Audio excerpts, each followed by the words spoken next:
the Newtown Township Board of Supervisors. I will call this meeting to order and note that the board did meet in executive session where we discussed the following with regards to litigation matters, 2 conditional use cases, with regards to personnel matters, discussing the discussion of a personal office assignment / privacy issue, as well as board assignments. Mr. Neitz, can you please call the roll? Mr. Altieri. Here. Ms. Roberts Lightcap. Here. Ms. Chanlis, I'm sorry. Here. Mr. Russo. Here. Mr. San Francisco. Here. Your engineer, manager, and solicitor are here. Thank you very much. We'll now move down to the moment of silence and the Pledge of Allegiance. And we'll stand for the pledge.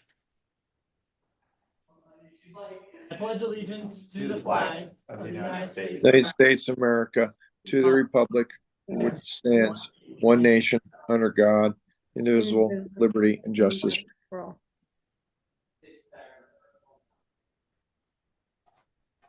Section 5.1, can I get a motion to approve the agenda as presented? So moved. Motion is made by Supervisor San Francisco, seconded by Supervisor Chanlis. Is there any board discussion? All those in favor signify by saying aye. Aye. All those opposed? Motion carries. We'll now move down to public comment for agenda items only. If there's any members of the public who have any public comment they wish to provide with regard to agenda items, please go to the podium, state your name and address for the record. All right, we will let the minutes reflect that there is no public comment. Section 7 minutes, 7.1. Can I get a motion to approve the minutes from the November 10th, 2025 meeting? Motion was made by Supervisor Chanlis, seconded by Supervisor San Francisco. Is there any board discussion? All those in favor signify by saying aye. Aye. All opposed? Motion carries. So we're going to go a little out of order on this agenda because our stenographer is doing us a solid here. So I'm going to note that it is 7:29 on Monday, November 24th. We're going to go down to section 14, the public hearing, 14.1. I will open up this public hearing for ordinance 2025-06, an ordinance to amend the code of the Township of Newtown, chapter 172, zoning section 104, fences, walls, hedges, and driveway pillars. Before I turn it over to the solicitor to do the legal overview and the admittance of his exhibits, I'll ask if there's any members of the public that are here with regards to this ordinance hearing. Let the record reflect that there is no one here for this hearing. Does not mean that individuals cannot provide any public comment. Mr. Solicitor, I'll turn it over to you. Thank you. This was a ordinance that arose from just a number of applications that had been repeatedly filed in our zoning hearing board regarding mostly front yard fences. The current code allowed front yard fences, walls, and hedges by special exception if you were on a busy highway. Busy highway wasn't defined. Everybody feels that they're on a busy highway. They could be for security purposes. They could be for family or pets in. So the idea came about that let's change the zoning code to ease the burden on the various residents who have, it's because it costs a lot of money to come in and come before the zoning hearing board and prove a case as to why you should be able to put a fence up. So the idea is allow the fences in the front yard with regulations, right? Fences, walls, hedges, driveway pillars. Driveway pillars weren't regulated before, now they are, because a lot of people do have driveway pillars in connection with their fences or gates. So the idea is you can have a 4-foot front yard fence as long as it's can be seen through, essentially like a picket fence with wide enough gaps that you can see through it for security reasons. The police officers can see, as they drive down the street, what's happening if there's a problem. Picket fences, post and rail fences with or without wire backing, post and rail, those types of fences, not solid fences, not chain link fences, not privacy fences, not shadow fences. If for houses that have 2 front yards, they would, both meaning like on a corner lot, they're considered to have 2 front yards. They would still have to comply with this 4-foot high requirement and not a privacy fence. Backyard fences and side yard fences can have privacy limited to 6 feet.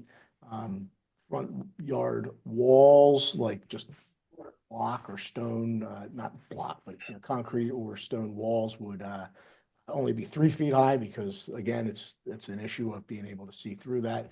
Front yard hedges would also be no more than 3 feet high. Everything that would be in the front yard would have to comply with the site triangle, meaning you can't block your or your neighbors or intersection, car at an intersection view of oncoming traffic for safety purposes.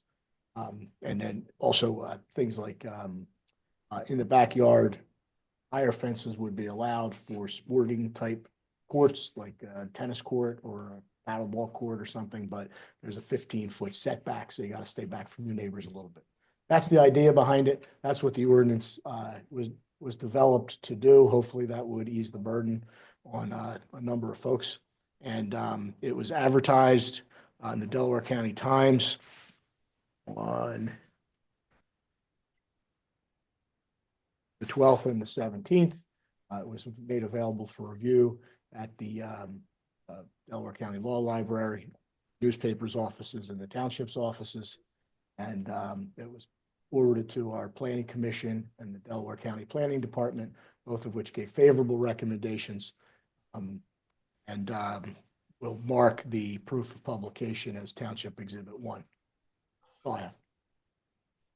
You're doing 11, 12, and 11, 17. Oh, yeah, obviously it's just T1. All right, perfect. Township 1. Any board comment? Is there any public comment? All right, I will close the public hearing at 7:34, and I'll move down to section 15, ordinances 15.1. Can I get a motion approving ordinance 2025-06, an ordinance to amend the code of the Township of Newtown, chapter 172, zoning, section 104, fences, walls, hedges, and driveway pillars? So moved. Second. Motion was made by Supervisor San Francisco, seconded by Supervisor Chanlis. Is there any board discussion? All those in favor signify by saying aye. Aye. All those opposed? No. Motion carries 4-1 with the chair voting in the negative. Thank you, Tom. Appreciate it. No problem. All right, now we'll move down to section 8, resolutions of recognition, 8.1. Well, actually, we'll have all three of these gentlemen come up here. So Eric, Bill, and Karl, we'll have you guys come up to the front. And we'll move to the front too.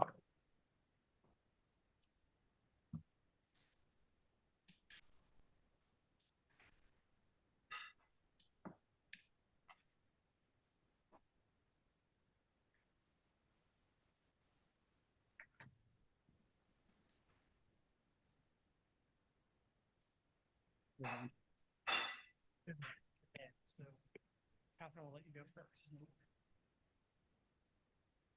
Look alive, look a little relaxed, look a little relaxed. Yeah, come on, come on, come on.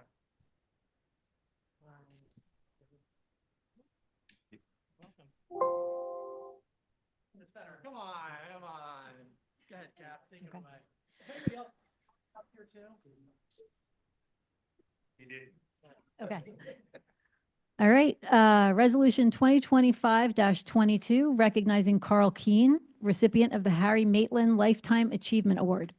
Whereas the Newtown Square Fire Company and the greater community wish to formally recognize Karl Keehn for his exceptional service, leadership, and lifelong dedication to the fire service.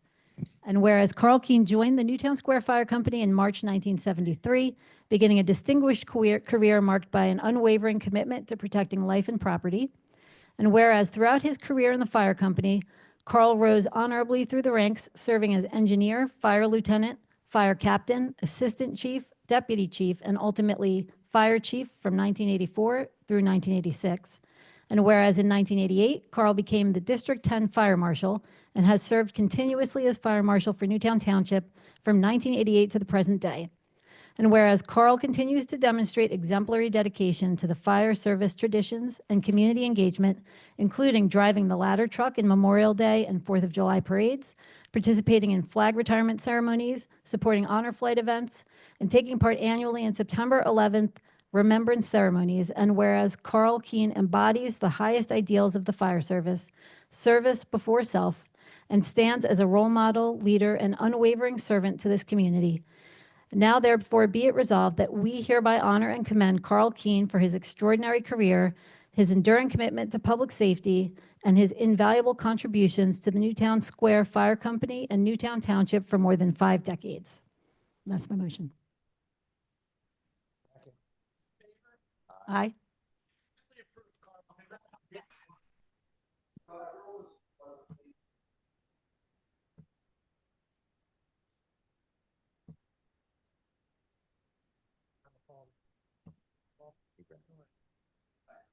So I have resolution 2025 recognizing Eric Harper, Robert R. Baxter Firefighter of the Year.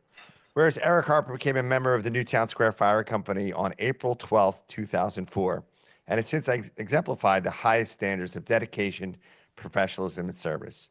And whereas since the fire company began tracking sign-on duty hours in 2011, Eric has logged an extraordinary 16,200 duty hours, demonstrating an unwavering commitment to the community and to the mission of the fire company.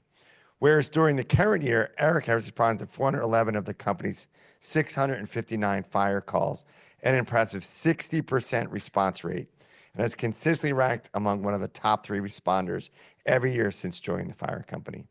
Whereas Eric has attended 98% of the fire company's monthly drills, and his role as lieutenant has led numerous training sessions, ensuring that younger firefighters thoroughly understand drill content, evaluation procedures, and best practices. Whereas Eric continually seeks to advance his knowledge and skills in the fire service, completing yet another rapid intervention team class through the Bucks County this year and assisting the fire chief in coordinating accredited engine company and trunk company classes for the membership. Now, therefore, be resolved that Resolution 2025-21 hereby recognizes and honors Eric Harper as the Robert R. Baxter Jr. Firefighter of the Year with deepest appreciations for his exceptional service and his continued commitment for the safety and well-being of our community. Adopted 24th November this day, and that is my motion. Favor. Aye. Aye.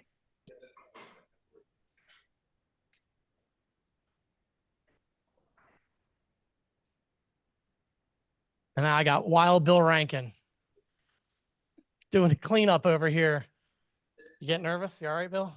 All right. Yes. Yeah. It's all proofread too. Resolution 2025-22 recognizing William Rankin, the recipient of the Andrew Hogan Memorial Fire Safety Education Award. Whereas William Rankin has faithfully served the Newtown Square Fire Company since 1968, demonstrating unwavering dedication in his roles as firefighter, fire police officer, fire prevention lieutenant, and whereas William Rankin was appointed fire prevention lieutenant in 1993, I would have been 3, a position in which he continues to serve with exceptional distinction more than 3 decades later. And whereas his longstanding leadership of the fire company's fire safety education efforts, William Rankin coordinates and delivers comprehensive fire prevention programming at 9 preschools and 3 elementary schools each year.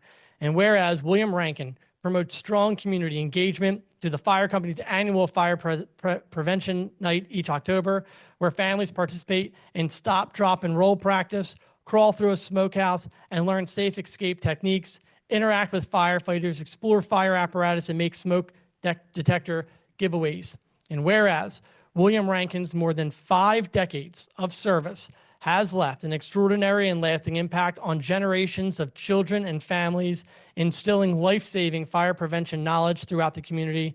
And now, therefore, be it resolved that Resolution 2025-22 is hereby adopted to formally recognize and honor William Rankin for his distinguished service, exemplary leadership, and lifelong commitment to fire prevention education in this community and community safety. Adopted this 24th day of November, 2025, and I'm proud to make that motion. All those in favor? Aye. All unanimous. Look at that, Bill.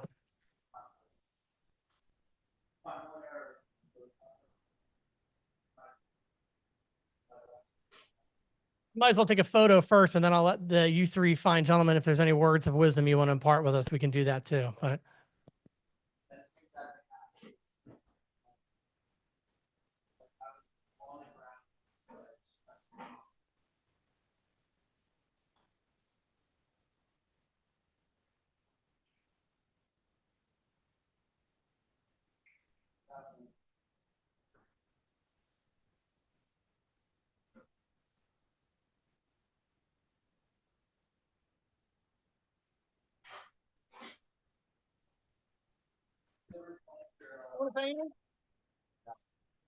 Well, we will have the fire chief make a few remarks as well.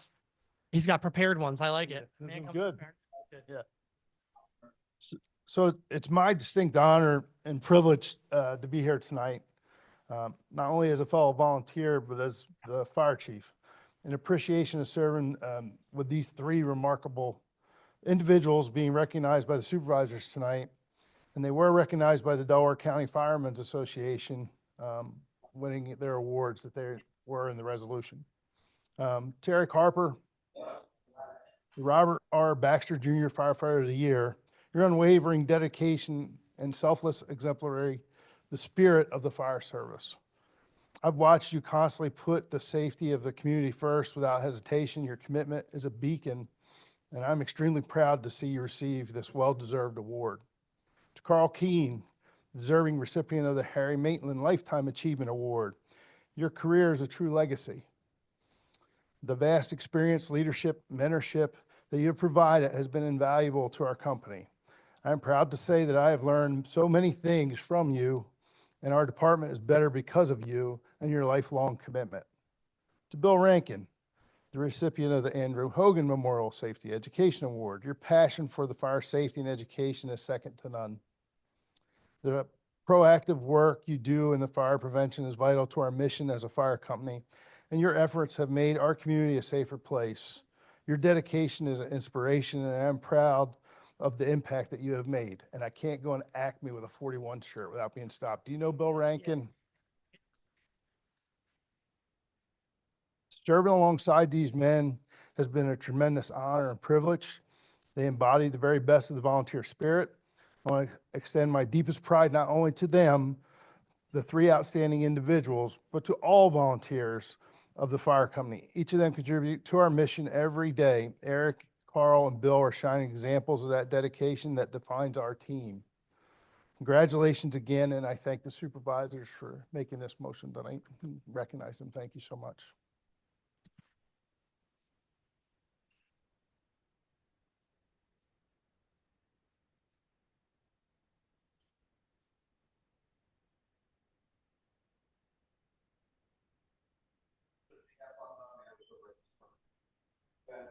And we'll save these for the next people. No, I'm just kidding.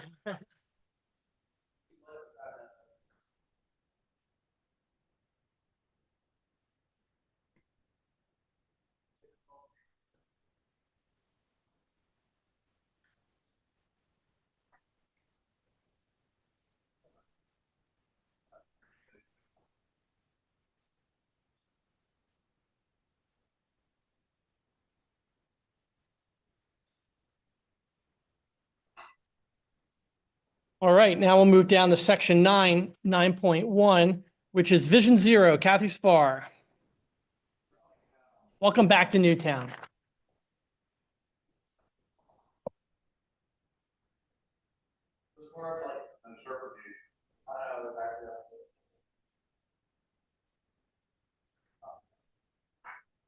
Oh, you guys want to hear me? Huh, okay.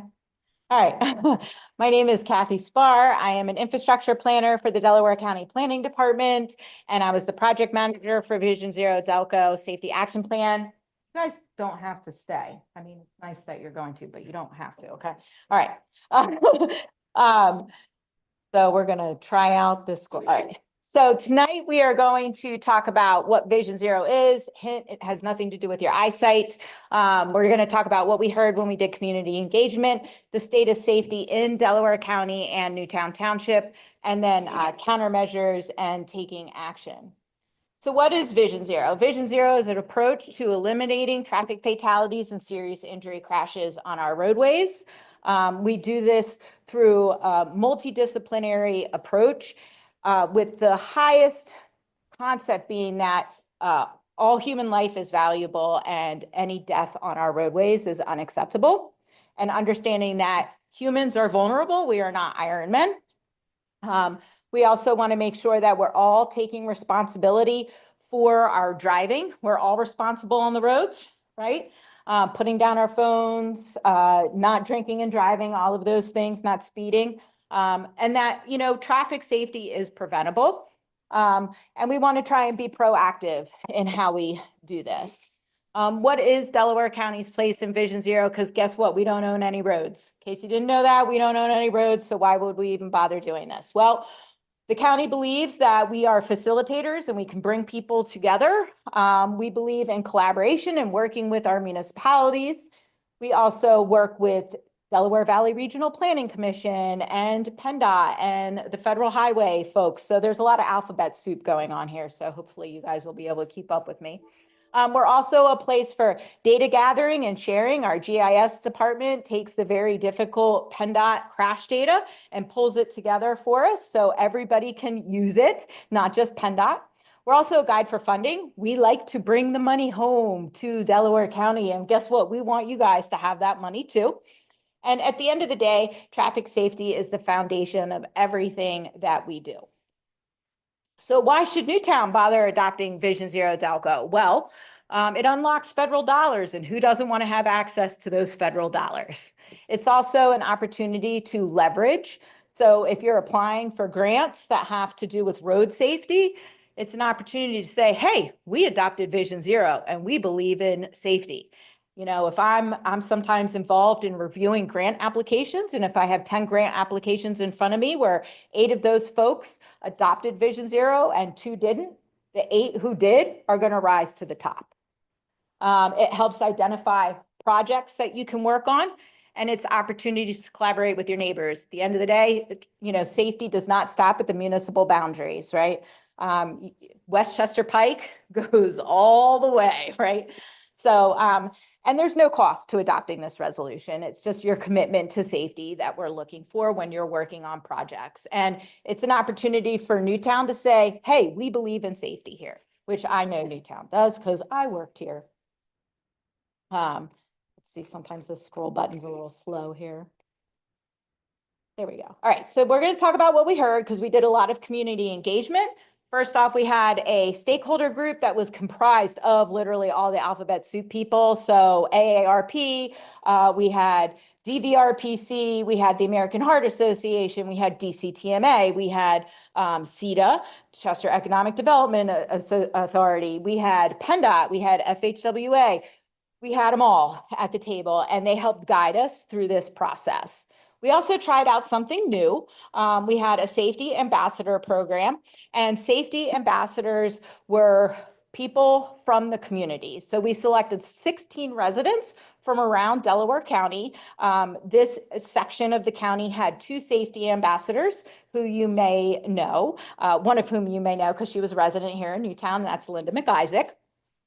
And we wanted to do it this way because we wanted to try in community engagement in a different way that was rooted in community and had the opportunity to be more inclusive and uplift perspectives and experiences that might not normally be heard. You know, I'm from Newtown, so I could probably come up with a good way to do community engagement. However, you know, Linda has a really great foundation here that we were able to build on with her. But like, you know, going to Upper Darby, I don't know what works in Upper Darby. I'm not from Upper Darby. So to be able to partner with people from Upper Darby gave us, you know, an advantage there. And the same goes through the rest of the county. So we did so much stuff. They were so busy. They went to libraries, they went to YMCAs, they went to farmers markets and senior centers. They went and visited their legislators and council meetings. They went to businesses. They also went to blood drives because we're better to collect a survey than while somebody's trapped getting blood drawn. So they also did a total of 90 plus engagement and community visits across the county. They also did 15 walk audits, and I know there was one done here in Newtown in which some Newtown supervisors and staff participated in, and then also one that was done with the community. And then they also helped us with some focus groups. So we did several focus groups. We did 2 with first responders. We did 2 with crossing guards, and we did 1 with school bus drivers because they are where the rubber meets the road. Those folks see things, experience things, and we wanted to hear those experiences. And then we had one that we did with a senior center in Chester, and then also we were invited by Upper Providence and Chester Heights to come do focus groups in their municipalities. We also did community mapping. So wherever we went, whether it was me as the county or whether it was our safety ambassadors, we took a map with us of the county with dots and markers and let people put dots on the maps, draw on the maps to show us where they didn't feel safe or where they thought there were improvements that were needed. And our awesome GIS department digitized the nearly 700 comments that we received on the maps. So be honest, the top concerns really aren't surprising. Speeding is an issue. I know Chief Lund is just shocked. He's falling over there on that one. And people would like to see traffic calming. They would like to see reduced speed limits. Also, people don't feel safe when they're walking and biking. Yes. Is this Newtown specific, or is this what you heard This is- throughout the entire thing? Throughout the Got it, entire got county. it. I know there's a Newtown specific slide, but I didn't know It's a whether- town okay. specific slide, but this is the entire county. Got it. And honestly, I think this in some ways applies throughout the entire county. Yes, where was I? Oh yeah, people feeling not safe walking and biking. So people would like to see better infrastructure. So sidewalks that are continuous and don't suddenly end or are broken and can't be used. They would like to see better lighting, protected bike lanes, things like that. And then finally, people aren't following the rules of the roads. And I know that is also shocking to Chief Lund. They're blowing stop signs. They're not listening to the school bus drivers when they put their stop arms out. They're driving aggressively. And people would like to see more enforcement on those issues. So what is the state of safety in Delco and Newtown? Well, first, Delco. Between 2018 and 2022, 130 people died in traffic crashes on roadways in Delaware County. 28 of those people were walking and 2 people were biking. We also learned that 56% of serious crashes, pedestrian crashes, happen when people are walking in the roads or crossing the street. Our consultant was concerned that so many people walk in the road in Delaware County when we do have sidewalks. I had no answers for her on that. And then 2 days later, the Delaware County Planning Department was walking at work and we were walking down the middle of the road in media. To prove a point, I guess, I don't know. 51% of fatal or serious injury crashes occur at intersections. 85% of all fatal crashes occur on PennDOT roads. And that kind of does tie into the fact that speed kills. A pedestrian struck by a vehicle going 20 miles an hour has a 90% chance of survival. A pedestrian struck by a vehicle going 40 miles per hour only has a 20% chance of survival. So with all of that data, we developed what we call high injury networks. Generally speaking, in the Vision Zero realm in Delaware County, we call them corridors of concern. I would also like to point out that DVRPC is working on a regional high injury network that encompasses 9 counties in the region. And so this is a comparison of ours and DVRPC's. Really the difference with ours is that we're zeroing in on the worst of the worst roads. And it's 28 miles for us to take a bite at the apple at versus this, which would be very overwhelming to start taking a bite at the apple at. So this is Newtown specifically. We have the Delaware County Corridors of Concern, which surprised no one. Westchester Pike is on there. And then also the DVRPC version, which is just a longer corridor for Westchester Pike on the high injury network. So, I mean, I know, again, I'm sure Chief Lund is shocked by where these crashes are occurring. We also, using this crash data, developed what are called crash profiles. These are crashes that commonly occur over and over again and have certain characteristics to them. We developed 5. These are the 3 that show up in Newtown Township.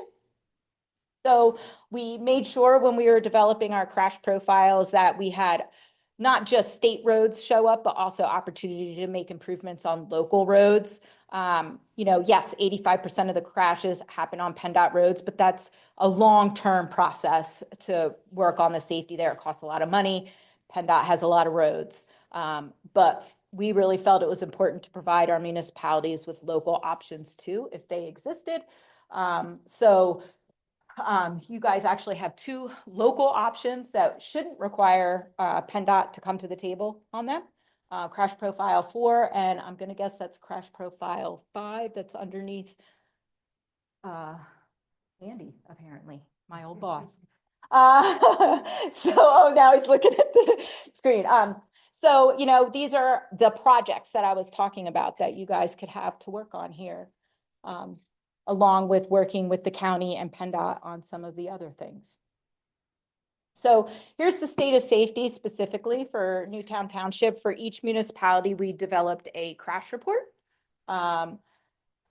Newtown has the 18th most crashes among Delaware County's municipalities. So good, you're not number 1.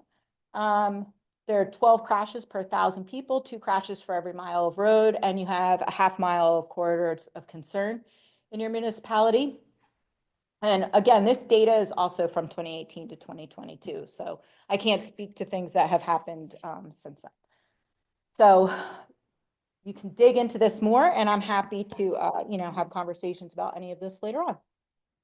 So what are we doing to address the safety here? Well, we developed a quick build countermeasure toolkit that is comprised of 12 quick builds.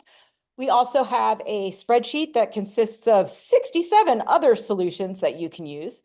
The quick builds tend to be easier to implement and cost less money. So this is just an example of some of the ones that could work to address your crash profiles in Newtown. There are plenty of others. And I know your township engineer is more than capable of sifting through all the copious amounts of data that we have for him. This is an example that we have in the report of countermeasures in action. This is actually in Chester City on Highland Avenue, right next to a charter school. We actually thought this section of Highland Avenue was a state road. It turns out it's a local road. And so really exciting, Chester City actually took this and 2 other intersections and applied for a safe routes and safe streets and roads for all grant application from the federal highway. And we haven't found out if they've gotten it yet, but we're hoping that they do. So the safety recommendations that we came up with for the county consist of 43 different recommendations that are divided into data design, education and training, land use and planning, policy and programs. Over the next year, the county is committed to creating and maintaining a Vision Zero data dashboard, which has already been completed. We are working on creating a corridor of concern response plan. We applied for an SS4A grant to do road safety audits on up to 5 corridors of concern with PennDOT, who provided us with a letter of support. We're working to educate local jurisdictions. I'm here with you now doing just that. We also are interested in exploring how we can implement automated speed enforcement. The county's in the position where we would like to see that on our roadways so that our police officers can actually be working on more serious crime activities. And then I created a website that you can dig into. I tried to take this report and turn it into a living document that allows you to go in and really dig into the data instead of looking at just a static map. So I have an interactive map for the corridors of concern, the crash profiles. We have our dashboard. I have an interactive map for tracking the municipalities who are adopting this. People can go and take the Vision Zero Delco Safety Pledge to be a safe driver. I also have an interactive app for the community comments. So you can dig into that and see where we heard, what we heard, how we heard it. And you can really dig into the recommendations that we have going on. We're tracking all of this stuff and just working really hard to make Delco safer. We recently had a e-scooter safety roundtable to discuss what's going on with e-scooters in the county, especially since we had those 2 tragic crashes over the summer. So, the county is committed to consistently working on making things safer on our roadways. So that's all I got. Do you have any questions? I do. Just what is in the Vision Zero? First off, great presentation. Thank you for that. What are we defining a crash? Right? So when we say that there's so many crashes, in X municipality, are we talking like what encompasses a crash? That's a great question. Yeah. So, there are definitely levels of crashes. That number is based on any injury crash resulting in an injury. So that did not include any crashes that were property damage only. Okay. Additionally, we use PennDOT data for our crash data. That means it has to be reportable. Reportable crashes are crashes that result in an injury or a car that needs to be towed away. And then with regards to the injury, how's that get reported? Is that just from the first responder saying that they're going to the hospital, or is this like, how's that get reported? So my assumption is that it's a combination of working with the police officers and the first responders. Like if somebody's going off in an ambulance, yes, there's definitely an injury there. However, the Or way PennDOT reflects those crashes, they have it as a suspected serious injury Got it. or a suspected minor injury. Fatality is pretty Got it. final. Yeah, that would be pretty final. Yeah, I say that, but like sometimes people go off to the hospital and they are still alive, Yep. right? So Understood. post-crash care is really important and of course made more difficult by the fact that closure is. Understood. And then with regards to the grant opportunities, obviously you made reference, I think once or twice, to federal grants. Mhm. Is there also state grants? And for both of those kind of buckets, is this reoccurring? We all know that with grants, they're kind of dependent on budgets, right? Yeah. Are we finding that these are grants that have been funded continuously for the last couple of years? Is this a big push, recently? Like, where are we so that we can know when we're, whether we Sure. need to start advancing this quickly or not? No, also a great question. So right now, the SS4A grant, the Safe Streets and Roads for All, is still an existing federal grant. There should be a 2026 opportunity to apply for money. These things are kind of always in flux at the will of the administration, but they certainly had people apply in 2025.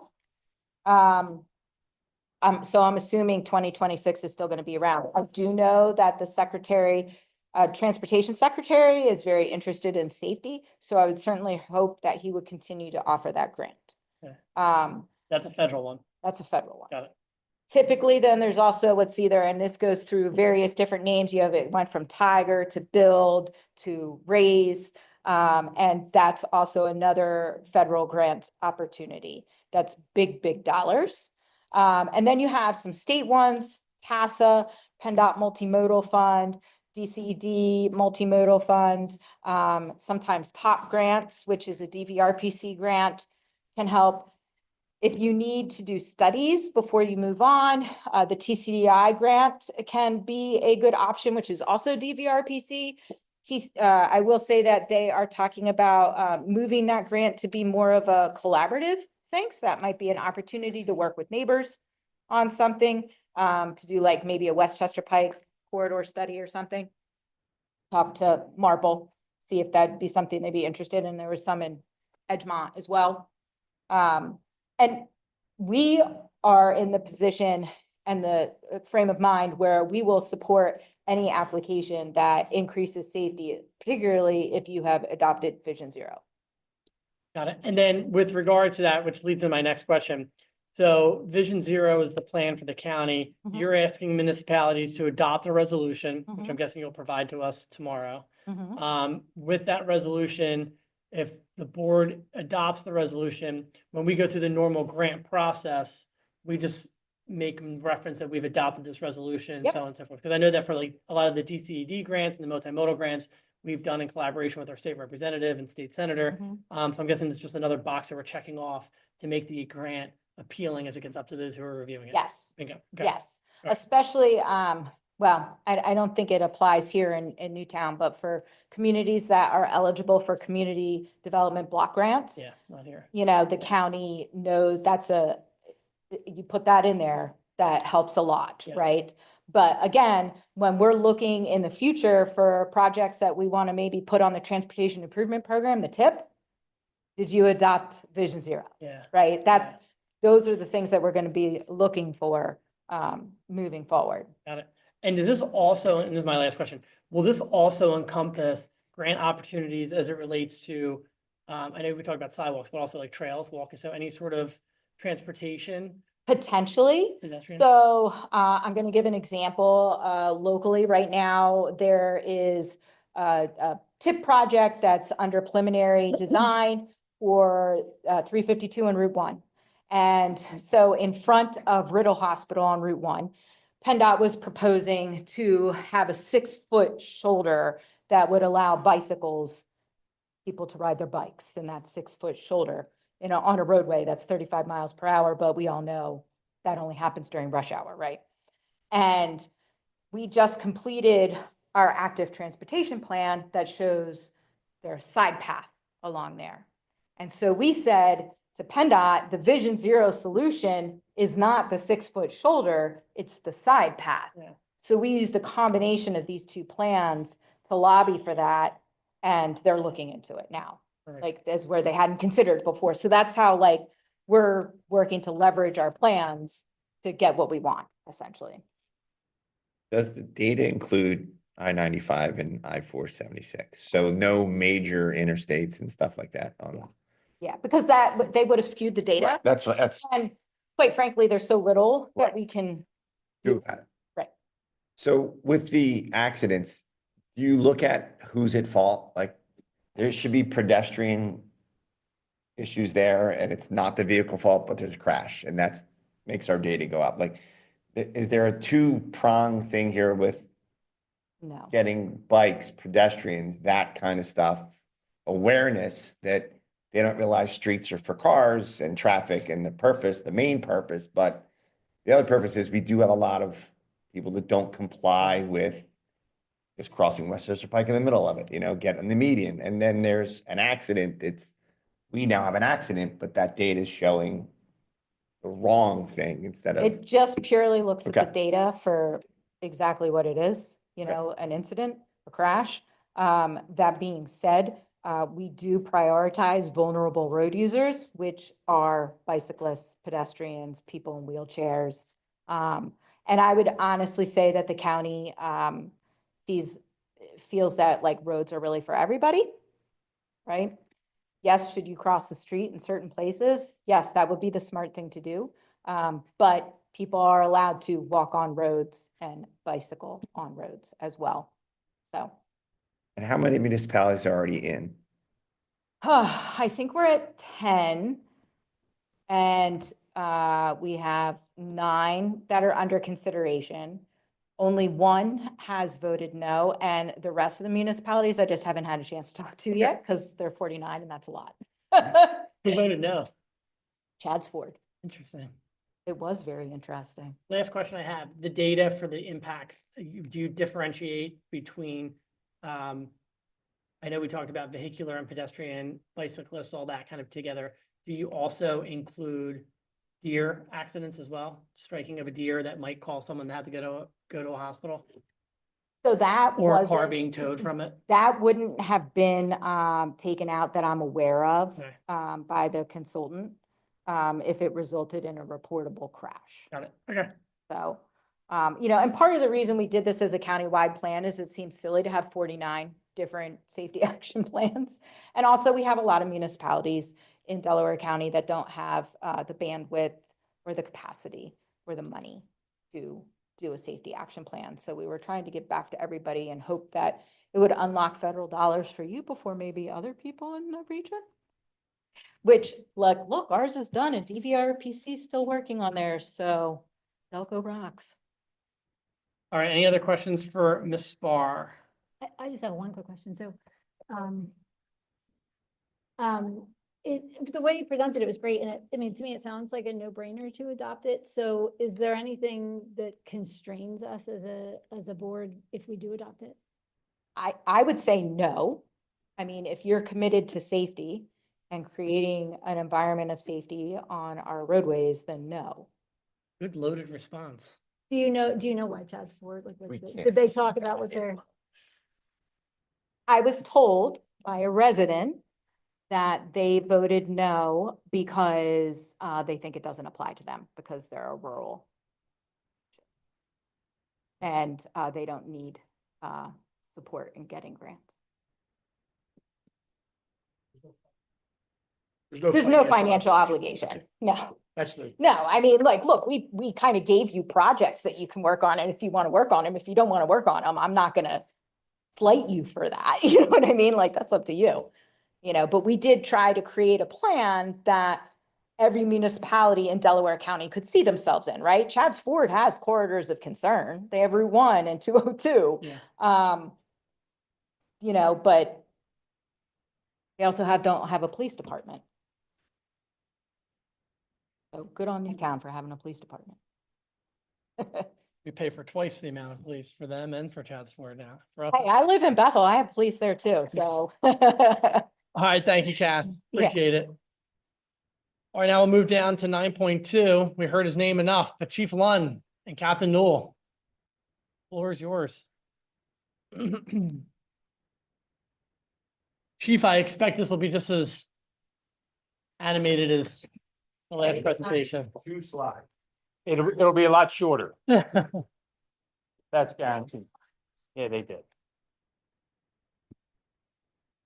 Good evening. Thanks for the opportunity. The police department is requesting the township purchase 2 pieces of equipment, which will allow the police department to better serve the community. The first being a mobile camera trailer. This would enhance the ability to deter, detect, and investigate criminal activity in locations where fixed surveillance infrastructure is not available or it's impractical. Mobile camera trailer will provide flexible, rapidly deployable video surveillance capabilities to support crime prevention and public safety efforts throughout the township. Some of the benefits is that the visible presence of a camera trailer serves as a strong deterrent to theft, vandalism, and other criminal behavior.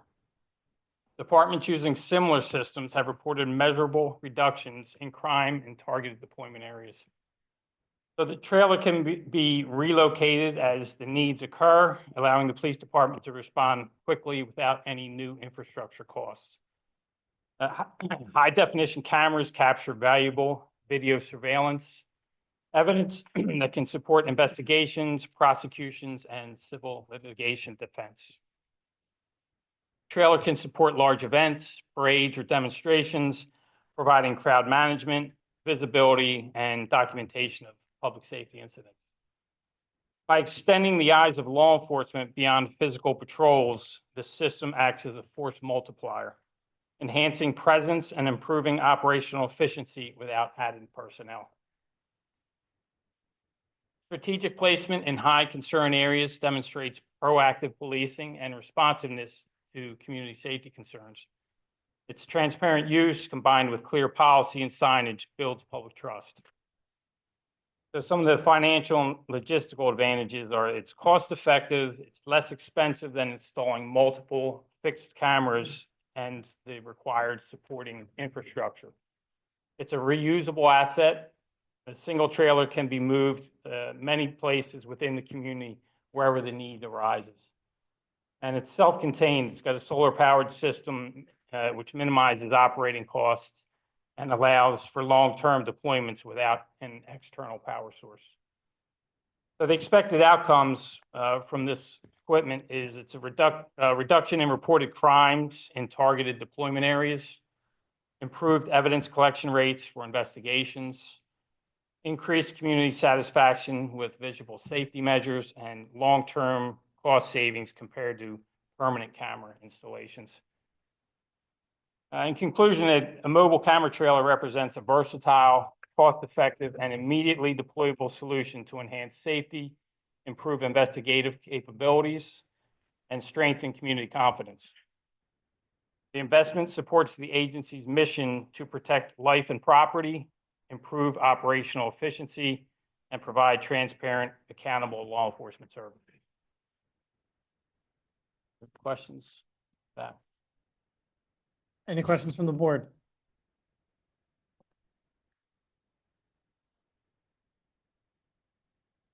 You have about 20 slides. Should be quick. I'm just here. Cops have jokes tonight. Look at this. Yeah, funny guys. Funny guys. I'm here just to discuss the proposal for the police department to acquire a Polaris Ranger utility vehicle, otherwise known as a UTV. A little bit of background on the utility vehicle itself and the need for one. As we know, the township incorporates or mixes residential neighborhoods. We have commercial areas. We have parklands and we have some very little, but we do have it undeveloped terrain. There's several sections of the townships which include our trails. We have the Goshen Road Trail System, the trail system out here, and there's always been talk about extending the Goshen Road Trail. We also have the Meadow Preserve up on the parallel to the Episcopal property, which is a pretty significant piece of land there. Anybody that's used those areas knows that they're pretty popular, and they're especially the Goshen Road Trail and this trail, and even the preserve itself has a pretty decent amount of traffic in it. They present challenges to us if people are injured or get stranded back there. Obviously, we can't use patrol cars to get back there. We'd have no means to get back there in the event of emergency, or in the event that we would need to go back there for any police purposes or criminal purposes. So what this would enable us to do would enable the police department to respond more quickly, more efficiently to those kind of emergencies. It also would enable us to access some of the areas of the township that during storms could be isolated and would have little to no availability for any kind of vehicles to get access to them. So what would the operational uses be for them? Obviously, just like I discussed, the off-road patrol and emergency response. So we would be able to patrol some of those areas and obviously respond to any kind of emergencies or police matters that are going on in those areas. That would include the parks, the wooded areas, and the trails. They'd also be used during the public events, 4th of July parade. The picture that you see there is actually from, we borrowed it from Willistown Township for our 4th of July parade. Gives us that better access to the parade itself, and it would give us immediate access to any kind of areas that are congested. So we can use it for patrol, and if we needed to get there quick, we'd be able to do that.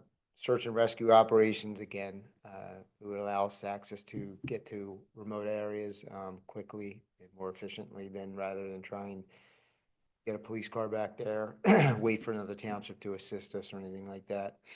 Would enable us to transport injured people or stranded people in those areas.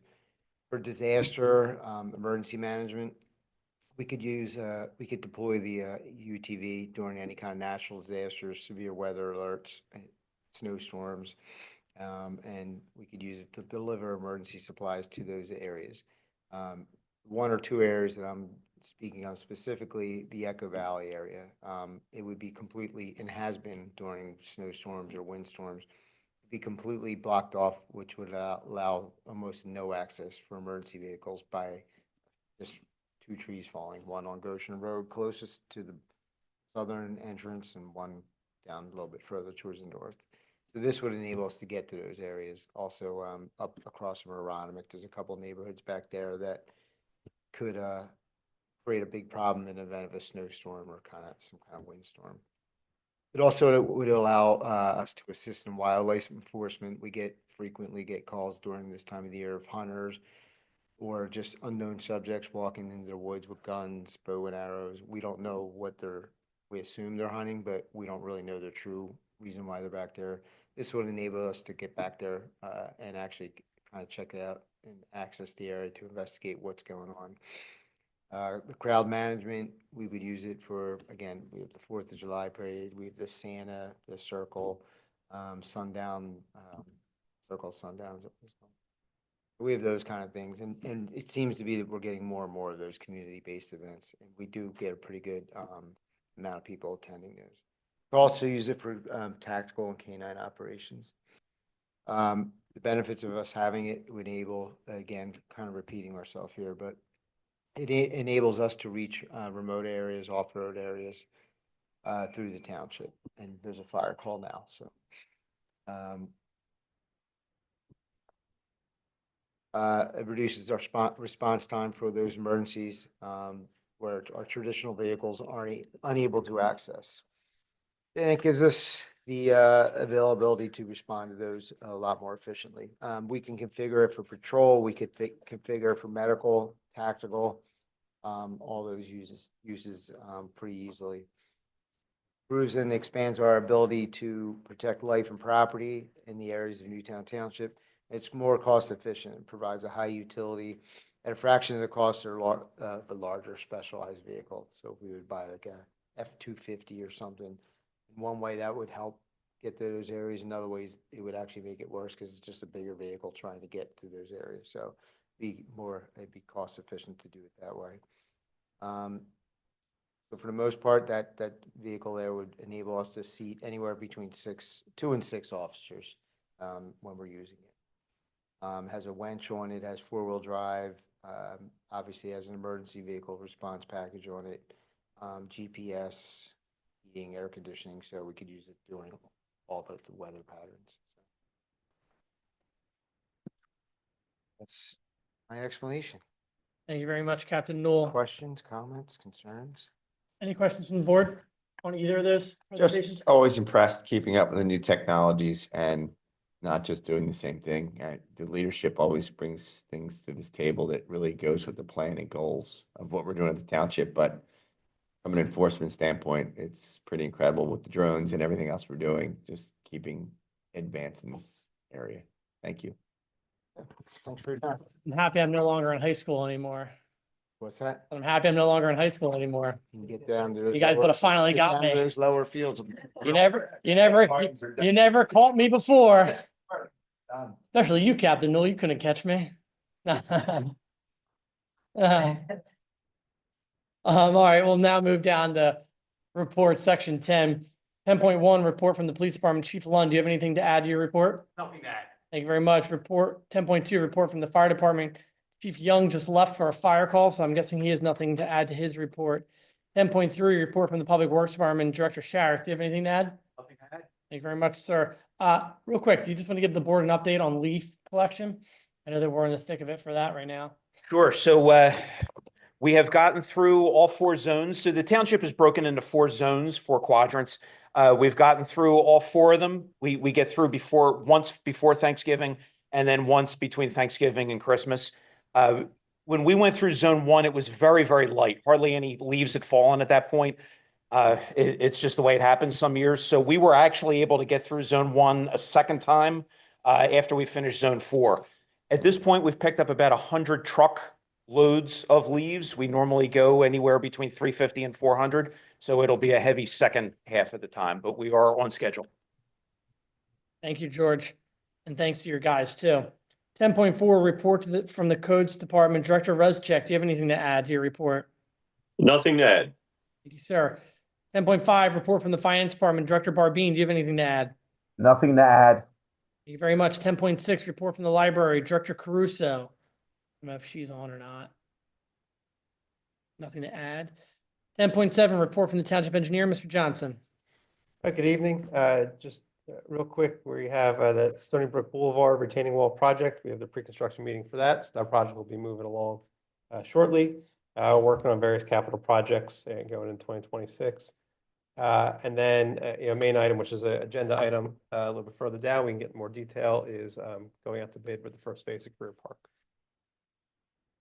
Anything from the to the township engineer? And Eric, we'll have you opine more on that when we get to the actual motion. 10.8, report from the township manager, Mr. Neese. I have nothing to add at this point. Thank you very much. Section 11 is payments. 11.1, can we get a motion approving the following township escrow account releases for the Marple Newtown School District that have been approved by our third-party professionals for completed work? Marple Newtown High School Athletic Fields renovation escrow number 81-251-17001 for $1,167. Culbertson Elementary School Classroom Edition escrow number 81-249-22004 for $3,394.18.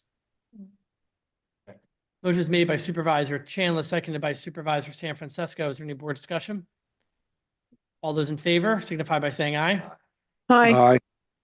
All those opposed, motion carries. Section 12, bills, 12.1. I've reviewed the bills and I'll make a motion to approve the bills on check register dated November 24th, 2025, totaling $888,485.16. Motion was made by the chair, seconded by Supervisor San Francisco. Is there any board discussion? All those in favor signify by saying aye. Aye. All those opposed, motion carries. 12.2, I'll make a motion to approve, to ratify the bills on EFT register dated November 24th, 2025, totaling $28,564.74. Motion was made by the chair, seconded by Supervisor Chanlis. Is there any board discussion? All those in favor signify by saying aye. Aye. All those opposed? Motion carries. Section 13, new business. 13.1, consider advertisement for the receipt of bids for the Greer Park redevelopment project. Let's get a motion made and then we'll turn it over to Eric to explain this. Or Eric, how about you do the explanation first and then we'll make a motion on it. All right. So this project is one, it's been kind of long coming to get to this point. Several years ago, the township had prepared, it was a park master plan for the Greer Park to kind of guide the future redevelopment and use of the park. And as part of that plan, the first phase, which was identified, was based around the pond and more specifically the dam that holds the pond. It was a regulated dam by DEP and it's been deemed unfit and in need either to be overhauled or to be removed. So as part of that, the first phase of this project envisioned by the master plan is focused on its removal of the dam. It's a reconfiguration of the pond, so it's maintaining the pond, but in a reconfigured shape. And probably the most prominent part of it is there is the stream that basically goes from the pond just above the parking lot to the property line, abutting the contractor's yard on that side. It kind of tails off and is really incised on the north side of the park. It's realigning it to its historical location of the stream, I guess based on historical records of the property. So it basically moves the stream back further into the park. And then we would be creating a new healthy floodplain and stream bank, vegetated, a lot of plantings to really green up and bring back the health of the stream. And then it has an accessible trail that would take you from the parking lot down the hill and get you all the way to the pond, to the water surface. And it has a boardwalk along the edge of the pond, which allows pedestrian connection straight in and access to the waterway. And then it's along with some other various plantings and pedestrian accommodations that would go along with the project.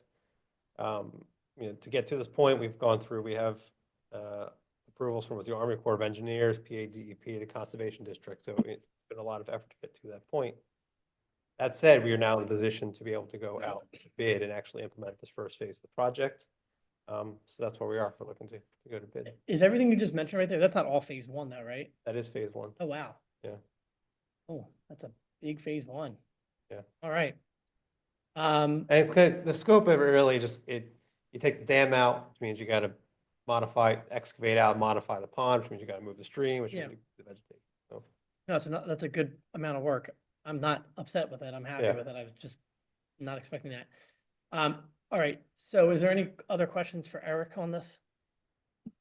I will note that you are correct. I mean, this was something that I think I was first elected. I think it was like the third or fourth meeting when we started discussing this and made a move on it pretty quickly within probably the first 6 months. I know people were not happy with, initially, I think there's a lot of misinformation before that word was really coined about, this revitalization project, this accessibility project, this environmental project, all three of them, quite frankly.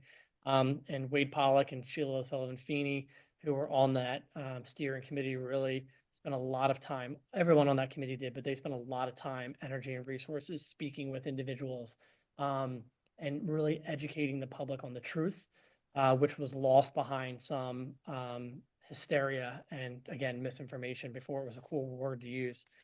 So this is great. I hope that they're watching and know that this project's starting to get off the ground. So I'll make that motion then to consider advertisement for the receipt of the bids for the Greer Park redevelopment project. Is there a second? Is there any additional board comment? If I could, I just, before you vote, I want you, just want to speak in support as well, but also just to say, this step is vital for us to take the next step, which is to reestablish, a new playground at that park. And so we need to get this put in first so that we get the lay of that land and where some movement is. Because I know a lot of people have asked about getting a playground back there. And once we get this, we'll be ready to take that next step. The other thing is we have a grant for the boardwalk and a few other parks that if we don't move, we could lose. And so that's another reason to move forward. Yep. Awesome. Any other board comment? Any other comment from the professionals? Seeing none, all those in favor signify by saying aye. Aye. Aye. All those opposed, motion carries. 13.2, I get a motion to approve the advertisement of solicitation of bids for the 2026 mowing, maintenance, and leaf collection services contract. Motion was made by Supervisor San Francisco, seconded by Supervisor Chanlis. Is there any board discussion? Mr. Neese, pretty self-explanatory. Do you or Mr. Sharretts feel like you need to add anything? The only thing I would just add is this is typical, we come about every 3 years, and we would probably do another 3-year bid is what we're looking at. Any board comment? All those in favor signify by saying aye. Aye. Aye. All those opposed? Motion carries. 13.3, can I get a motion approving the purchase of a side-by-side UTV by the police department using the anticipated amusement tax funds? Motion is made by Supervisor San Francisco, seconded by Supervisor Chanlis. Is there any board discussion? The only thing I'll add for both of these is just what Supervisor San Francisco said about how our police department continues to utilize the most up-to-date technology to ensure that the residents of this community are not only safe, but also in a position where if those tools need to be utilized, we're getting to them. So I want to commend, excuse me, we'll save that for another day, but I want to commend the two of you and the rest of the police department for all your efforts on this. So all those in favor signify by saying aye. Aye. All those opposed, motion carries. 13.4, consider approving the purchase of a portable camera tower using the anticipated amusement tax funds. Second. Motion was made by Supervisor San Francisco, seconded by Supervisor Chanlis. Is there any board discussion? All those in favor signify by saying aye. Aye. All those opposed, motion carries. 13.5, consider staff moving forward with the replacement of the sign in front of the township building in 2026. Staff recommendation is to choose option C at a cost of $7,594. Let's pull up option C and we'll turn it over to you, Mr. Neese. Yeah, so,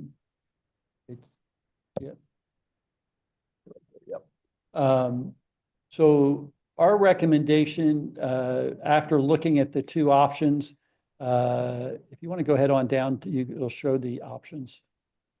There we go.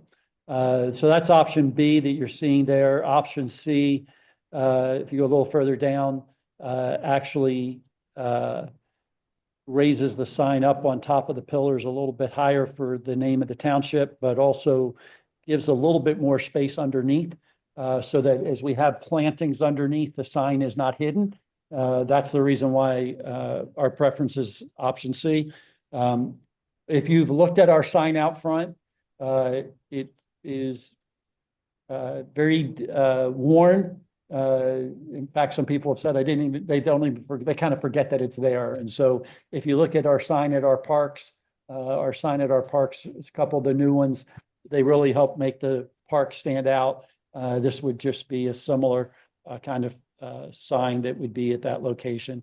And again, the reason why C is that if there's plantings underneath or at that area where there are plantings, they wouldn't hide the 3 banners that go underneath.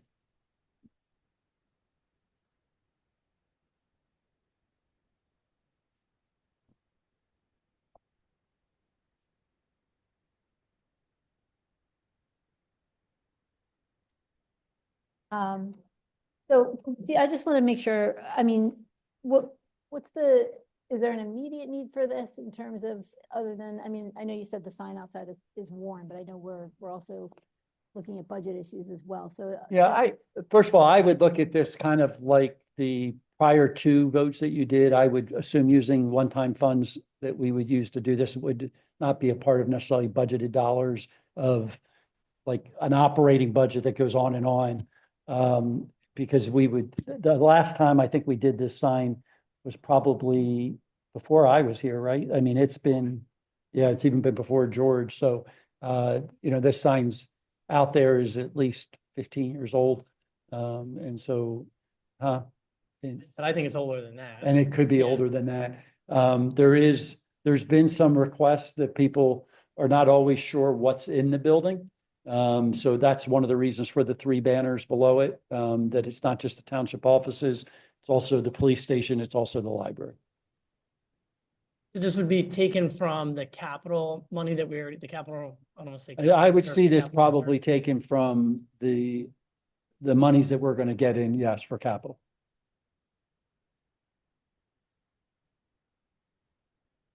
The- Do you have any idea? I mean, obviously, this isn't a fair question, but if we're spending it now, I guess it's a question I need to ask, which is, like, do you have any estimate of what percentage this is of what you think we will get from the Amusement tax? Yeah. So I'm gonna In other talk words, you about think we're that in gonna the get like budget. 10? I'm gonna talk about that in the budget. We're anticipating over $1 million, $1.5 million. If you take all 3 of these items, I think all 3 of these items together are probably less than 120 Proposal is to use some of the amusement tax money for this? for this, yes. Oh, okay. What about the 2 signs on Westchester Pike? Are they as old as?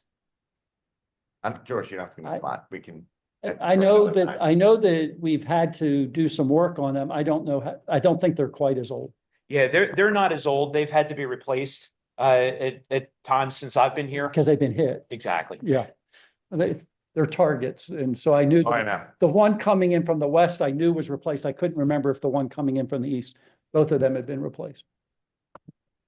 This one's probably like, when I look at our signs around the township, this is probably like one of the oldest ones. If you look at our park signs and you look at all of those, George's team has done a great job of kind of focusing on our parks and making sure all of our parks have new signage.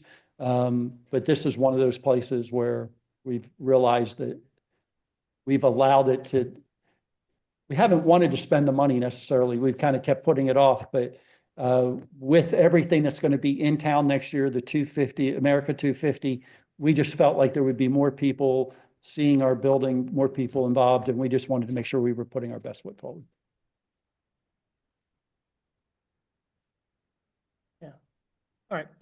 All those in favor signify, the motion was made and seconded, right, Desiree? I don't think so. I don't have a I'll motion. make a motion. Motion was made by Supervisor San Francisco. Is there a second? Seconded by Supervisor Chanlis. Is there any additional board comment? All those in favor signify by saying aye. Aye. All those opposed? Motion carries. 13.6, consider the discussion of an action on possible proposed 2026 budget changes. Mr. Neese. Yeah, so I'm going to try and share my screen, which I think means you have to stop sharing yours. Nate.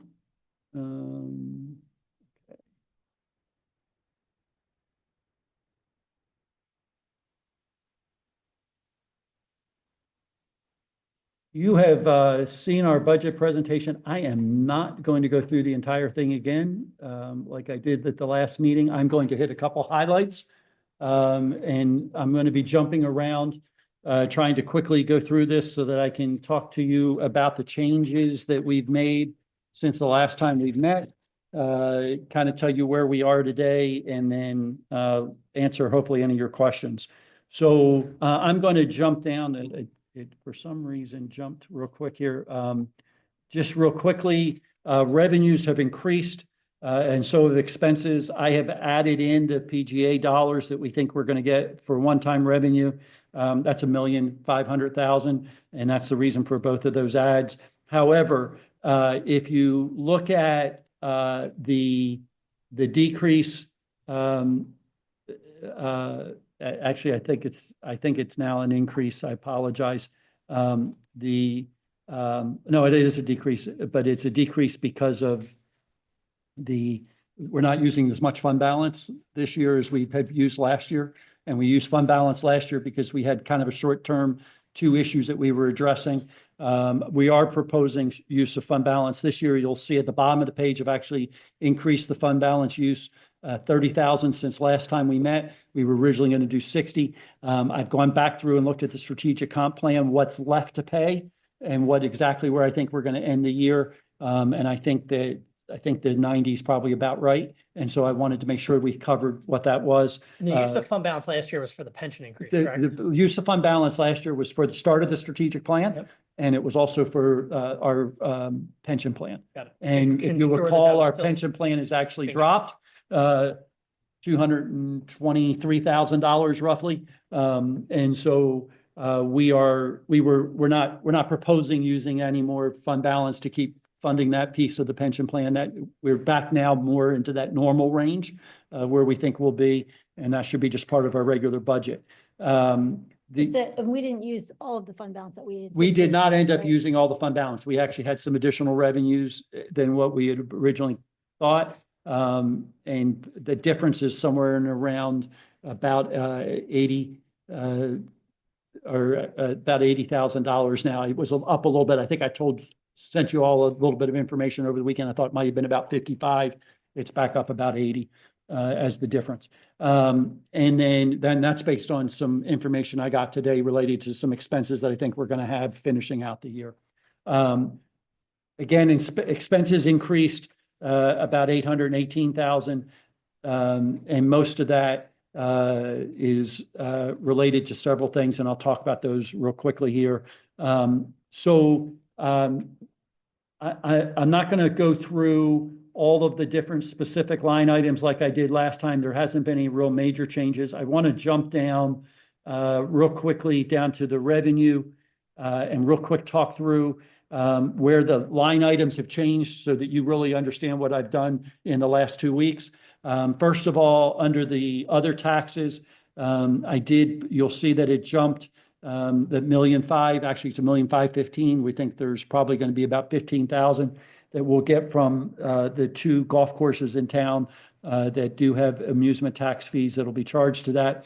The other place that we had an increase, we have 20,000 in the interest. Tom and I sat down with the interest again. We think there's a possibility we can drive some more investment to get a little bit higher return. And in doing that, we'll get about 231,000. That's up 20,000 from where it was. The other place where we are up about 30,000, not quite, I think it's 27, is under other financing sources. That's specifically related to our costs for the municipal authority. I'm going to talk to you how I've done something with the expenses by breaking out the cost for part of the cost for the municipal authority for the expenses. It's a little bit clearer exactly what those costs are. And so I'm able to get a better idea of what that actual cost is so that we can charge the municipal authority back cleaner what that amount is. And I'll talk about that when I get to that area. So those are the real revenue changes that we had. Nothing else really changed much else on there. But it did take us to 13.5 million, which is about 1.5 million, a little bit more, almost 1.6 million up from where we were. So just wanted you to be aware of that change and why that's different in that way. When we got into expenses, I've tried to open this up a little bit. I've made the cells a little bit wider. Hopefully you can read it a little bit better. Last time I was having a hard time seeing it. I know you guys had to be having a hard time seeing it. So I've played with this a little bit. A couple things that I've done that you'll see. First of all, you're going to see a decrease in administrative department and in finance department. The reason for that is I have moved 2 things out of administration and out of finance. Currently, administration was having the cost of the municipal authority added into it. It was also having HR and sustainability added into it. It had the cost for the things that I do and how I support you as a board. It has Desiree's cost. So there was a lot of costs that were kind of under there that we were just kind of covering everything. And so we added a new line under administrative other HR, and that's also sustainability. We moved down to all the costs there related to what it costs us to do HR and those kind of things and moved that down that way. The other thing that we did, if I go down one more slide, under 429 municipal authority, sewer. We pulled out all of that cost that we have 2 employees that are totally dedicated. That's what they do, is work on that area of business. There are other employees that have some time. We've accounted for that. But with those 2 employees that are dedicated, we've broken that out specifically. And there are times that we cover costs for the municipal authority that they should be reimbursing us. This will give us a place to just put those costs so we don't miss anything throughout the year and make sure we do it properly. And so that's the purpose of this. So I just wanted you to see those. Those are the major changes in expenses, other than jumping back up to planning and zoning. I went and I had 120,000 in there for the strategic plan and comp plan, not knowing how far we would get this year. They've already billed us more than that, half of the almost not billed us more than half the project, but they're billing us towards half the project. So I backed those expenses back, put them in what would be this year, and we're covering those out of this year. And then next year we're adjusting accordingly. So that's the reason why that changed. So I had 120, reduced it to 90. That's the 90 that's up above that we're taking out of fund balance in that way. The rest of the expenses really didn't change very much. If things changed, they were more minor and based on where we were currently for this year. I will tell you, year-end projections did change. We spent a lot of time looking at those, and those changed. So I'm going to jump down real quick. Yep. Let me ask you a question real quick. For Historical Society Paper Mill House Museum, Yep. it looks, and I don't know if is this also encompassing the John West Tavern? Is that why there's such a big jump here from? Yes, it is. Okay. We haven't changed the title, but it does, it includes the John West House, it includes the Bartram Bridge, it includes the Paper Mill House. Okay. So what happened? Because it looks like in 2025, 2025, we budgeted 10,000, but then it's saying that the year to end projection is 21,000. Yes. So what? So when we budgeted originally in 2024 for 2025, we had not yet at that point taken, when we approved the budget, we had not taken possession of John West House. Yep. When we took the John West House, our expenses have increased. Yep. And so that's the reason. So And this is then just purely because of the John West House, not anything else? I don't think there was anything else. We've been watching that. And there's a little bit of increase at the paper mill, but not much. Got it. And the increase for the John West House, is that because of us bringing things up to date on it, or what's driving? Well, it's a cost? combination of things. First of all, we've had to take over all the electric and the heating and the Yep. cooling piece. So that we were not doing prior. Yep. So that's obviously part of it. George's team has also been out there doing some basic kinds of maintenance. Yep. We have two different things. You have capital improvements, which we put in the budget for next year for the John West House, that are down under the capital section, and we talked about those last time. Yep. Those are still there, but there's just the day-to-day operations of the John West House. It runs, we think it's going to run roughly about 15,000. Yep. Just to kind of keep it up, to take care of basic maintenance and those kind of things. Got it. And then the EAC American Bloom. Yes, So $11,000 is what we approved for last year. For Yes. this budget that we're in right now. How much of that is American Bloom versus how much of that is the EAC? I'm gonna, If you want to get back to me, you can. I can be more specific, but I would say it's like, I think it's like 1,100 is Newtown Square and Bloom, and the rest of it's EAC. Like it's predominantly and I'd have to look at it. It may even be more EAC than that. Understood. There was a little bit more money this year because we actually had them on site this year. But normally I think we don't do that full membership, and so it's a little bit less. Any other questions related to expenses? I'm going to jump. I hope I'm skipping a bunch of stuff that we put in. All the detail is here for people to view each department, where the monies are. and going. I'm jumping all the way down to here real quick. This page here tells us where we anticipate being for 2025. We think we started out roughly 7.1 million in our fund balance. We will have brought in 12,191,000. We're going to spend, we anticipate 12,246,000, which will drop our fund balance roughly about $50,000+. And so that's that piece there that I was talking about. The next piece, if we took the gap right now where we stand and don't do anything and just use fund balance, which would not necessarily be really responsible, the going from 13.5 in anticipated revenue down to 14.424 in anticipated expense. And so that's really the main changes. I could go through way more detail if you want to, but most of it I've already gone through with you before. I'd rather try to answer any questions that you have, and or if you need guidance from me on something, I'm more than happy to give that to you. I think I covered everything that I needed to cover for you.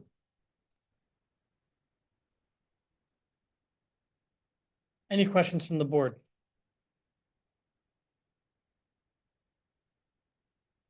All right. No questions from the board? Well, on 13, I mean, more so on 13.6, right? But I mean, so the vote that we're taking tonight is just to advertise this now. It's not necessarily to approve it. Is that correct? That is correct. You have a requirement in the second class township code that you need to advertise the budget for at least 20 days so that the public has an opportunity to come in and review the budget. What this document, if you approve it tonight or whatever changes you want to make to it, we will make prior to advertising. And then we will make those changes, get them out as quickly as possible. And then we would advertise. You have a meeting that you've already said that you're going to schedule for December 22nd. The intent would be for us to then take action at the December 22nd meeting and pass the budget. Once you advertise, what, if any, changes can be made after that? So typically, if you are taking something out of the budget, most people say that that's totally acceptable. The way we've read the code, we don't think there's anything that kind of prohibits you from doing so on that level. You can add 10% to your budget overall. You can actually increase 10%, or you can add 25% to any one category. So we can always, after we advertise this, we can always take things out and it doesn't affect us with approval through the 22nd of December. That's my understanding. If you know the one thing that the statement makes is that if you knowingly know you're not going to do something, you shouldn't advertise something you know you're not going to do. But yeah, you need to be truthful. So like, if you just know for sure tonight, you're saying you're not doing one thing. If it's not decided at this point, then you can advertise it as it is, but you need to be truthful. Yep. So I know that in the last meeting, we discussed a custodial position around $99,000. It was 98,000. Yeah. 98,000.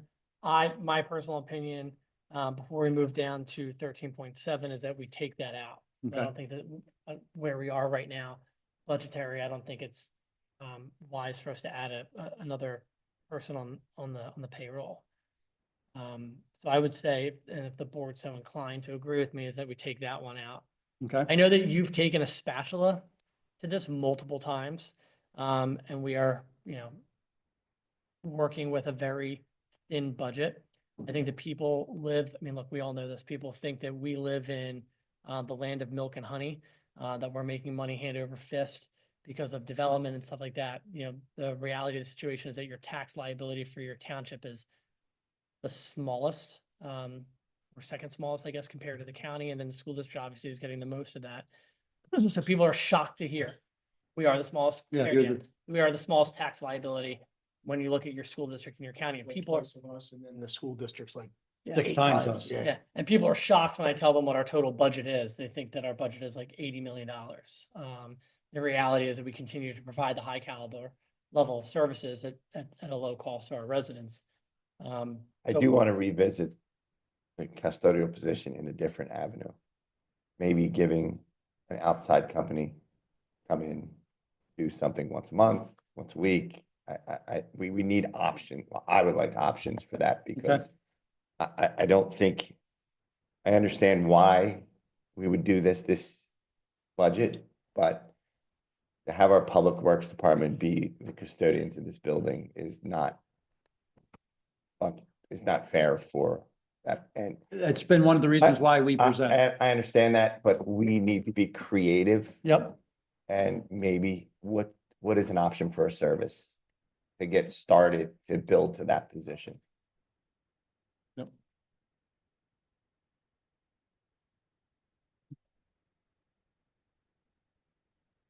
Tina or Mike, do you have any comments on the budget?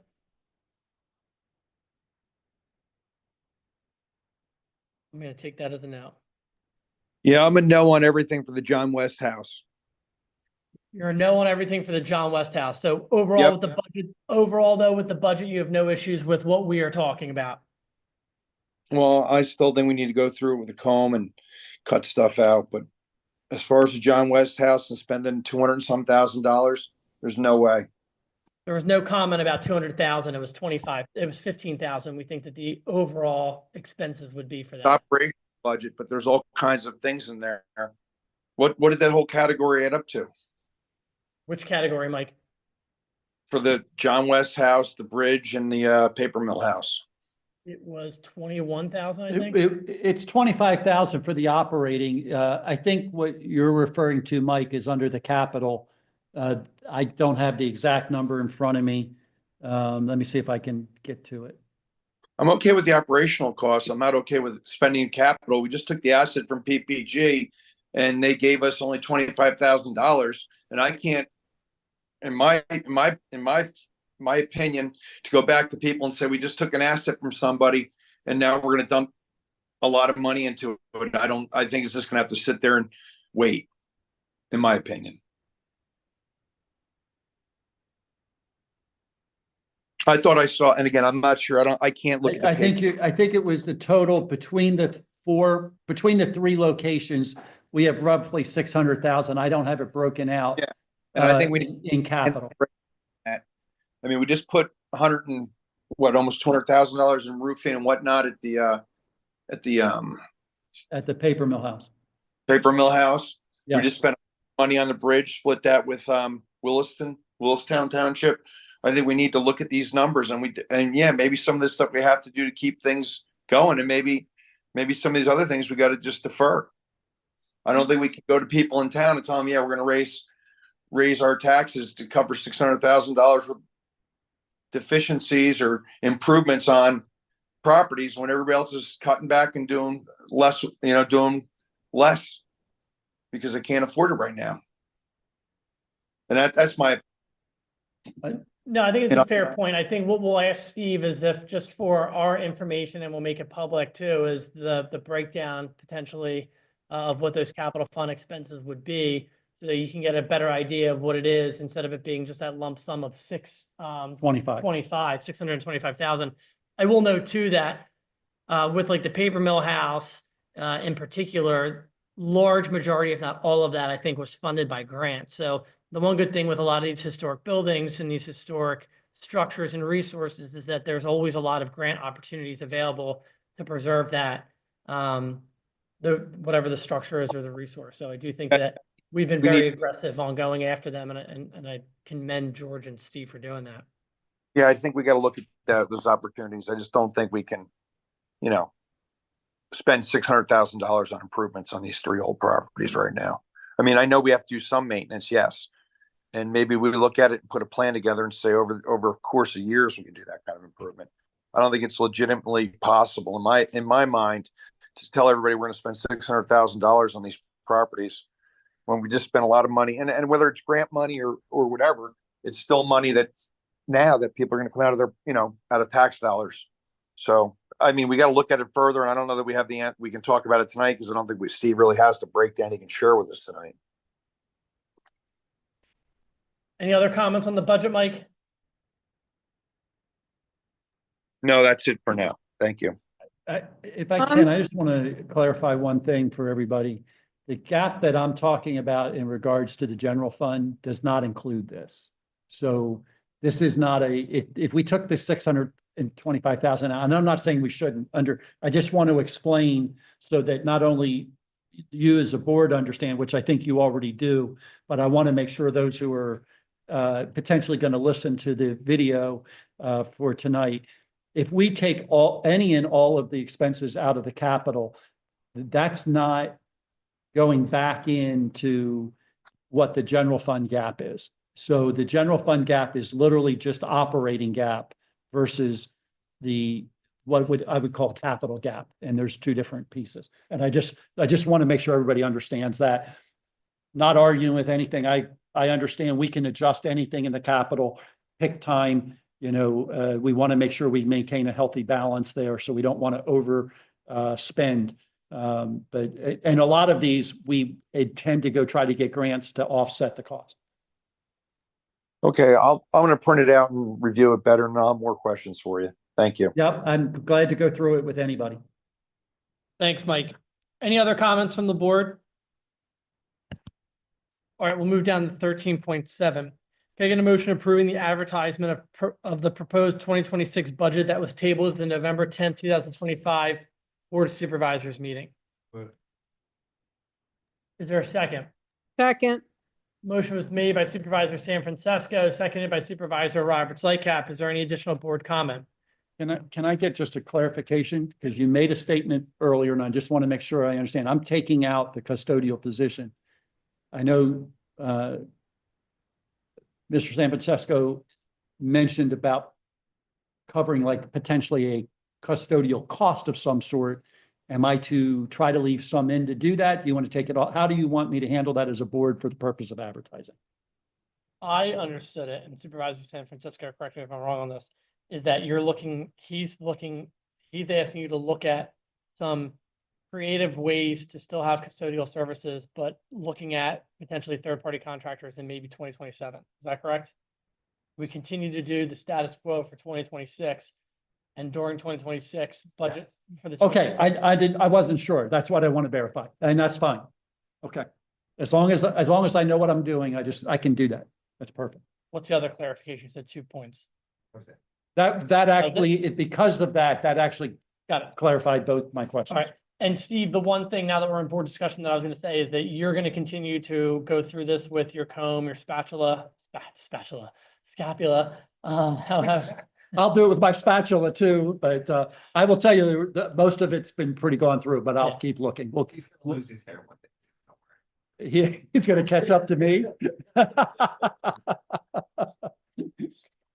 Good luck. Scapula. Scalpel. It's a rough night for me. I'm condemning the police. I'm doing this, it's everything. Perfect. All right. Any other board discussion? All those in favor signify by saying aye. Aye. All those opposed, motion carries. We've already done section 14. We've already done section 15. Section 16, I'll just say for board comment, on behalf of the Board of Supervisors, we hope that everybody here in the township has a happy and safe Thanksgiving. We're very thankful, all 5 of us, to be able to serve everybody here in the community. So thank you for that. I will also make a plug that on December 16th from 6 to 9, we will have a guest bartender at Casey's. All money raised will go to the Newtown Square Fire Company. Last year, through the generous donation of Joanne Berwin, who is a resident, unfortunately, in Willistown and not necessarily Newtown Square, who matched dollar for dollar for every dollar that we raised. We were able to write a $10,000 check to the fire company. So we're doing that again. It'll be myself and Sheila Turner Hilliard, who is the president of the Business Association. So come on out. It's a great time. It's a good community building event. And it's another opportunity for people to yell at me, but I get to serve you drinks at the same time. So it's kind of a wash. Any other board comment? We'll now move down to section 17, public comment. If there's any members of the public who wish to provide any public comment, please go to the podium, state your name and address for the record. Mr. Glazer. My audience disappeared. Nathan Glazer, 3538 Cayley Road. I'm sorry, I came in late into the budget discussion. I heard a word that to me is a budgetary malignancy, and that's deferral. as in deferral of maintenance or defer of upkeep, I guess relative to our historic properties. When an agency defers, it sets the stage for rot, because deferral is like an addiction. You defer it this year, you don't want to deal with it, you defer it next year, and all of a sudden, you've gone beyond the point of return to fix something. People who live in this town who want to talk, we're just off the main line and all, this is a cost of living here. If you want to preserve these things and have them look good and take pride in them, you have to pay real money. You can't have it both ways. You can't project this image of McMansions and all that and then say, but we're going to defer maintenance on things because it's inconvenient.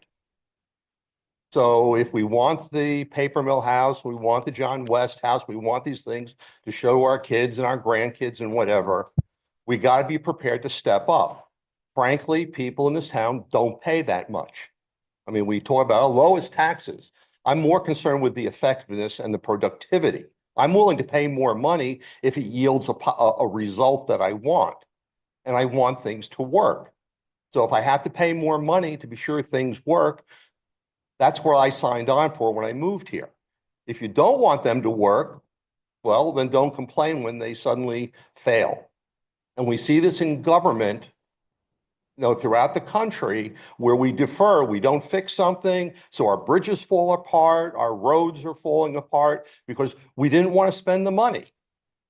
So all I ask is, this talk of deferring, if it's needed, if there's a bona fide need, whether it's a roof or electrical or whatever it is, to maintain these properties that we've signed on to take care of, then be prepared to do it.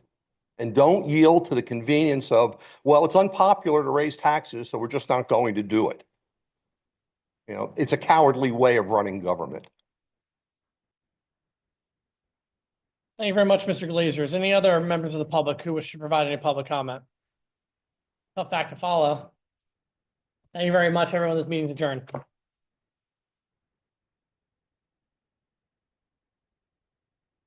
Holidays.